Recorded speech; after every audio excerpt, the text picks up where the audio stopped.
How's it going, everybody? Welcome to OP Entertainment. I'm Omar Darwish. And I'm Pratik Cherian. And this is our review of Materialists. This is directed, written, produced by Celine Song, starring Dakota Johnson, Chris Evans, Pedro Pascal, other people, but mostly just them. Pretty much.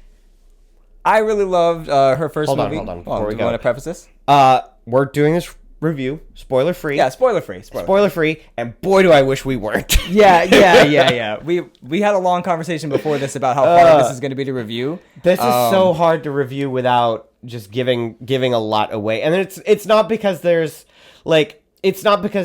there's something like, it's not from a plot standpoint, but it's more like it's hard to evaluate and critique this movie without going into deep specifics about it because of how many things are like intertwined. Talk about like what we like or dislike about certain characters is or in even itself to kind like of a spoiler. to go back and forth on particular choices that are made. It's hard to do without like we're making this so clear on what this movie is. What'd you think? I really enjoyed it. Okay. I really did it. I really enjoyed it. Okay. I thought that it's one of the I thought from a writing standpoint, it's one of the smarter written movies that I've seen. Like, I agree with most of it. Yeah. All right. I mean, there were certain scenes and some like pieces of dialogue that like I don't feel this way often, but there were some scenes where I was just like, the person who wrote this scene is much smarter than I am. You think so? And like that, I don't think this often. I don't think it often. It's true more often than not, but I don't think it often. I thought it several times in this movie. I don't know if I agree. I thought that for some of it, I agree. There's a lot of well thought out dialogue, story points, character development in this movie.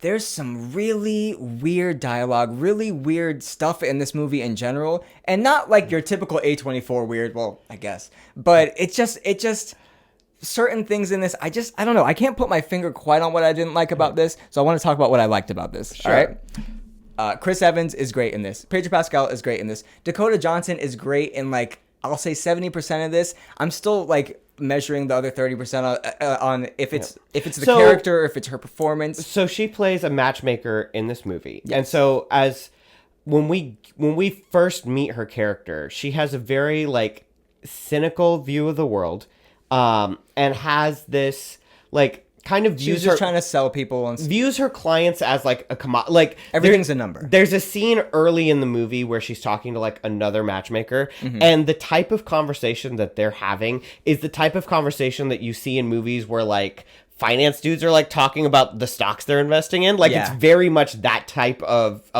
conversation. Right.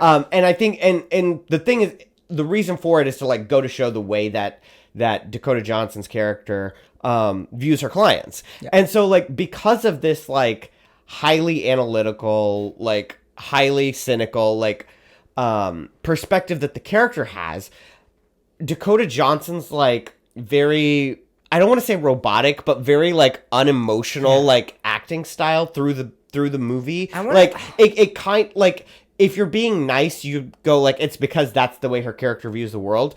But if you're looking for a flaw, you can also be like, boy, her acting was kind of robotic. Right. You could argue, and maybe this is a spoiler, but you could argue that maybe she's just so jaded by life that that this is just her default personality, and maybe that's why it feels like, I don't know if it's the performance that this movie needs, or I liked it, but it kind of stood out.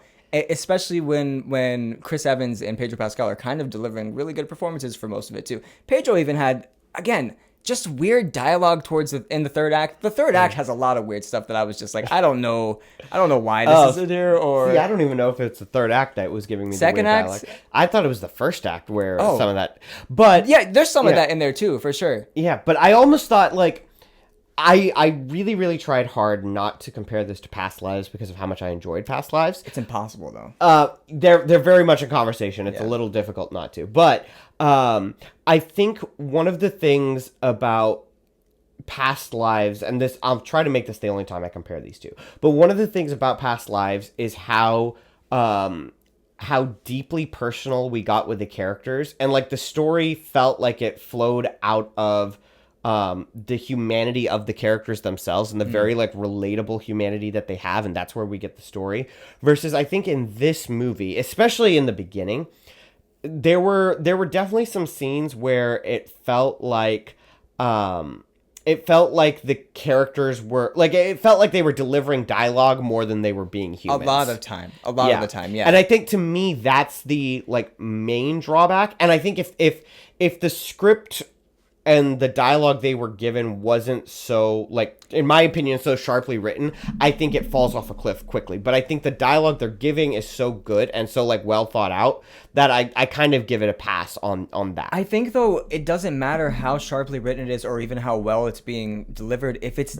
I don't know if it's the editing or if it's because it's shot.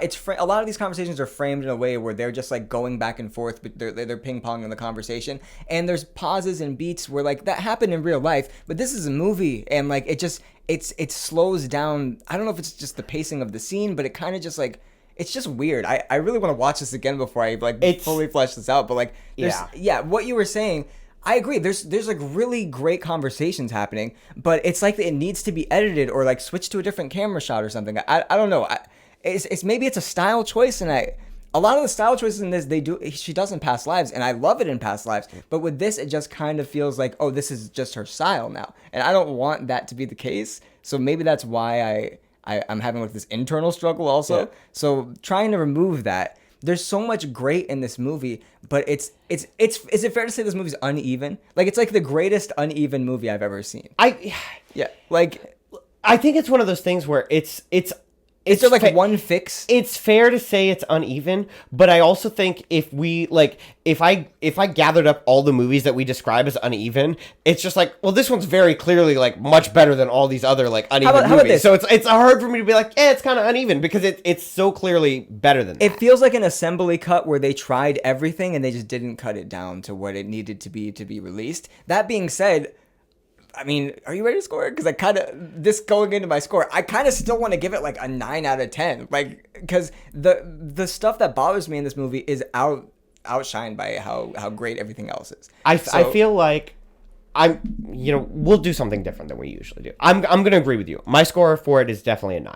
Okay. With that said, I don't feel like we've done enough. We've said enough to justify why we think it's so high. Okay. So give me that. Why is it a 9 with all of the problems that you've identified with it? I think it's just because what you were saying about the humanity that she brings to this. This feels like a real story. The characters feel real, all of them. The conversations are very sharply written. All the dialogue, for the most part, is sharply written. It's just not always put in the right spots or together in the right way. And like, I don't know, I guess that's why I'm saying the flaws for this movie, it just feels like there is a masterpiece here, but it wasn't put together that well. So it's just a great movie, which most people can't swing a great movie like this, just by, I don't know. I like that. I like that idea of there's a masterpiece here.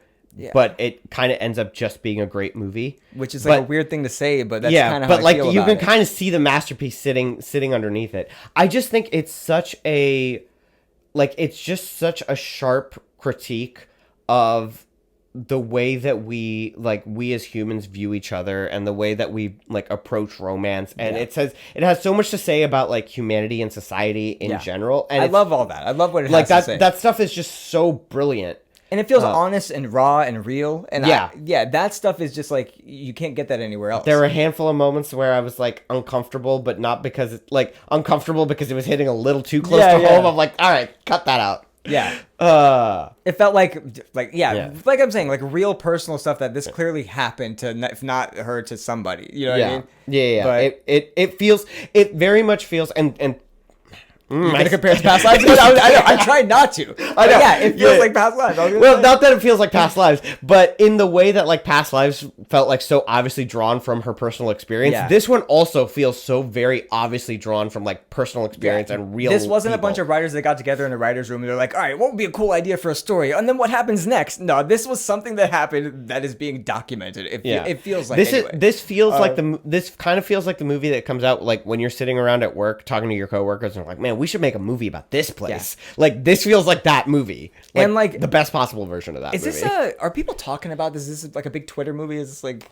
I don't know. I think this works best as a movie that like just pops up on a streaming service one day and you're like, oh, what's this? And then you watch it and you fall into the world. I feel like because of the actors, it's one probably where pretty high profile. when I've mentioned it to people like, oh, I'm gonna see this, like there are very few people who are like, oh, what's that? Like they all know what movie I'm talking about. And we're not in the times when like an A24 movie is like the movie you still have to tell people about. A24 is a big studio, people know them now. So depending on the demographic you're talking sure. to. Do you think what genre would you put this movie in?